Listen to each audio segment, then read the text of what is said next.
Welcome back to our channel. This is Ansh और आज के वीडियो में हम डिस्कस करेंगे कि CFA में कौन से स्कॉलरशिप्स आप अवेल कर सकते हो। So stay tuned till the end of this video. Let's get right into it.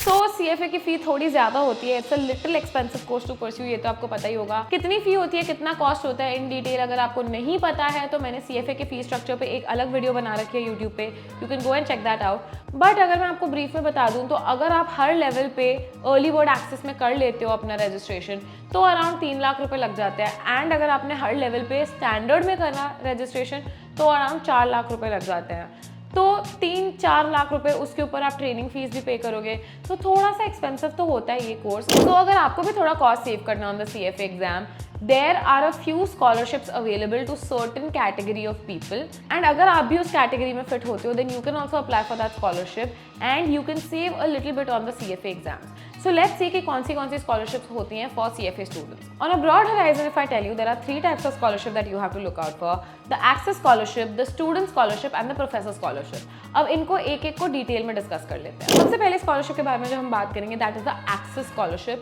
Now this scholarship is for students who are not able to afford the CFA exam. So CFA Institute has this scholarship for those people जिनके means के बाहर है to pay for the CFA exam fee. अब इसके लिए कुछ conditions हैं।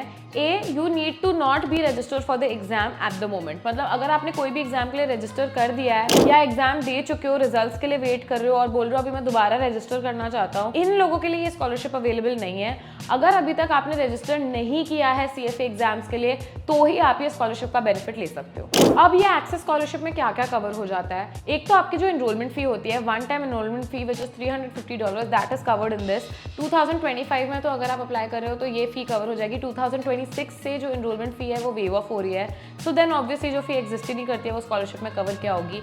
But for now the enrolment fee is getting covered and a major part of your exam fee will also get covered. हो सकता है पूरी एग्जाम फी भी हो बट इट इज पॉसिबल कि एकदम 100% of the exam fee cover ना हो, but major portion of your exam fee is also covered, so आपका कॉस्ट बर्डन काफी कम हो जाता है। अब लेट्स सी कि क्या कवर नहीं होता है। अगर आप कोई स्टडी मटेरियल परचेज करते हो, ऑफकोर्स अगर कोई third party study material purchase करते हो तो वो कवर नहीं होगा इस स्कॉलरशिप में। Another thing is if you are travelling to give the CFA exam, मतलब suppose for example CFA exam आपकी सिटी में कंडक्ट नहीं होता है, अगर आप कोई भी और सिटी में ट्रैवल कर रहे हो, अकोमोडेशन, ट्रैवल एक्सपेंसेस, ये सब जो होते हैं to give the CFA exam, ये सब कुछ भी कवर नहीं होगा। आप किसी भी विंडो में एग्जाम देना चाहो आप ये एक्सेस स्कॉलरशिप के लिए अप्लाई कर सकते हो। एग्जैक्ट अमाउंट कितना होता है स्कॉलरशिप का ये चेंज होता रहता है from year to year, so it's better that you check the CFA institute website to know कि एग्जैक्ट कितना अमाउंट आपको मिल जाएगा अगेंस्ट द एग्जाम फी।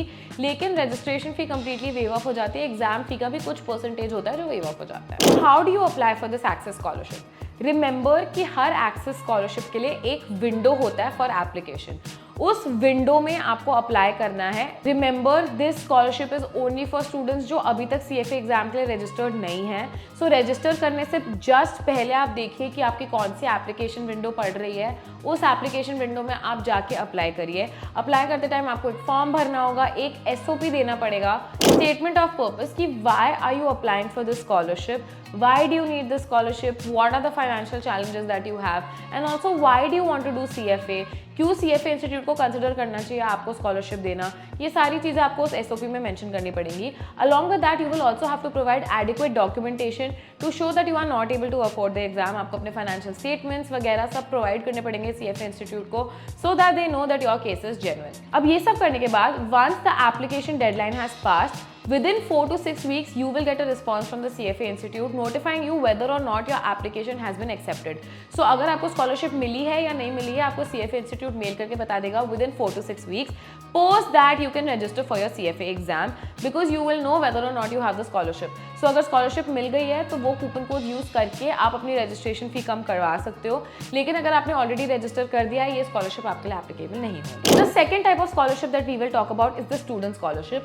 अब ये उन स्टूडेंट्स के लिए होती है जो अफिलिएटेड यूनिवर्सिटीज में पढ़ाई कर रहे होते हैं, मतलब CFA इंस्टीट्यूट से जितनी भी यूनिवर्सिटीज अफिलिएटेड हैं स्टूडेंट स्कॉलरशिप उनके ही स्टूडेंट्स को प्रोवाइड होती है।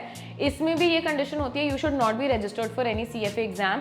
सो जो भी आप यूनिवर्सिटी में पढ़ रहे हो इफ इट इज अफिलिएटेड वो यूनिवर्सिटी आपको एक स्कॉलरशिप प्रोवाइड करेगी। अब remember you should be currently enrolled in this university. Past में इस यूनिवर्सिटी में थे नहीं थे उससे कोई रिलेशनशिप नहीं है, करेंटली एनरोल्ड होने चाहिए उस यूनिवर्सिटी में and university through out the year of your enrolment कभी भी आपके डॉक्यूमेंट्स रिव्यू करके आपको स्कॉलरशिप ग्रांट कर सकती है। ये कोई स्पेसिफिक साइकिल के लिए नहीं होता, it is just a university based grant of your scholarship. So basically you provide all the documentation to them. University का जो भी प्रोसेस होता है उस पर्टिकुलर यूनिवर्सिटी का आपको प्रोसेस देखना पड़ेगा एंड उसके हिसाब से आप अप्लाई कर सकते हो। यूनिवर्सिटी आपको एक स्कॉलरशिप देगी, उसके बेसिस पे आप फिर रजिस्ट्रेशन कर सकते हो। The third category of scholarship is the professor scholarship. अब ये बेसिकली फुल टाइम प्रोफेसर्स के लिए है या अकेडमिक हेड्स के लिए है जो एक certain number of credit hours पढ़ाते हैं इन एनी क्वालिफाइड यूनिवर्सिटी। अब ये क्वालिफाइड यूनिवर्सिटीज कौन सी हैं इसकी आप लिस्ट CFA इंस्टीट्यूट की वेबसाइट पे देख सकते हो। एंड अगर आप एक certain number of credit hours पढ़ाते हो then you might be awarded with a scholarship. Again, for this you have to not be registered for any CFA exam. Register कर दिया उसके बाद स्कॉलरशिप के लिए अप्लाई नहीं कर सकते हो, तो रजिस्टर करने से पहले ही स्कॉलरशिप के लिए अप्लाई कर देना। Pre plan your scholarship. Another few points that you should keep in mind is if you want to apply for the scholarship while you're waiting for any kind of results, it's not possible because you have to do it before your registration.